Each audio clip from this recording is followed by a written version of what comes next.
క్రైస్తవం అంటే మనం ఉన్నటువంటి పేద స్థితిలో నుండి మనము ధనిక స్థితికి రావడము కాదు.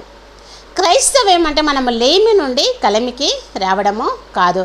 క్రైస్తవం అంటే మనము గుడిసెలో నుండి బంగ్లాలోనికి రావడము కాదు. క్రైస్తవ్యము అంటే పాపాన్ని విడిచి మనము పరిశుద్ధతలోనికి రావడము. పాపాన్ని విడిచిపెట్టి మనము పరిశుద్ధతలోనికి రావడము. క్రైస్తవ్యము అంటే ఆచారాలను వదిలిపెట్టి మనము దేవుని యొక్క ఆజ్ఞలను పాటించడము. ఈ లోకపరమైన ఆచారాలను వదిలి దేవుని యొక్క ఆజ్ఞలను మనము పాటించడము. క్రైస్తవ్యం అంటే మూఢనమ్మకాలను వదిలివేసి యేసును మాత్రమే మనము నమ్మటము. మూఢనమ్మకాలను వదిలిపెట్టి యేసుక్రీస్తును మాత్రమే నమ్మడము. అదేవిధంగా మరణం నుండి క్రీస్తు ఇచ్చేటువంటి జీవంలోనికి రావడము. క్రైస్తవం అంటే మరణంలో నుండి క్రీస్తు ఇచ్చేటువంటి జీవంలోనికి రావడము. అదేవిధంగా పాతాళంలో నుండి మనము పరలోకానికి వెళ్ళడము క్రైస్తవ్యం అంటే. నిజంగా చాలామంది క్రైస్తవులు, నేటి క్రైస్తవులు ఏ విధంగా ఉన్నామో మనం అంటే ప్రభు సన్నిధానంలో లేదా ప్రభు దేవాలయానికి ఏ విధంగా వెళ్తున్నామంటే మన అవసరతల నిమిత్తము మాత్రమే వెళ్ళేటువంటి వారంగా ఉంటున్నాము.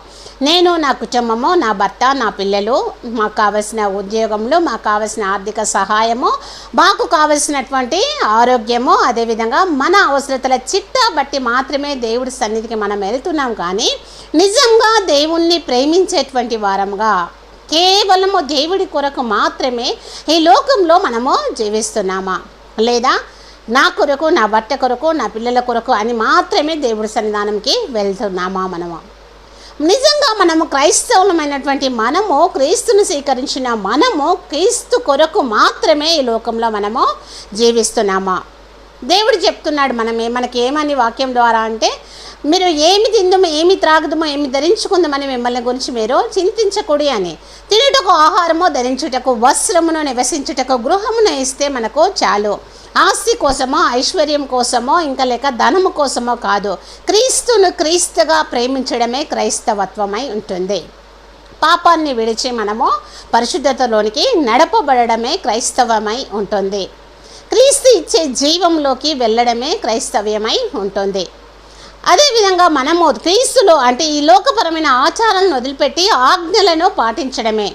నీ దేవుని తప్ప ఎవరిని సేవించకూడదని చెప్తున్నాడు దేవుడు. అదేవిధంగా నిన్ను వలె నీ పొరుగు వారిని ప్రేమించమంటున్నాడు. ఆ విధంగా మనము ఉంచున్నామా, లేకపోతే ఈ లోకపరంగా ఉంచున్నామా?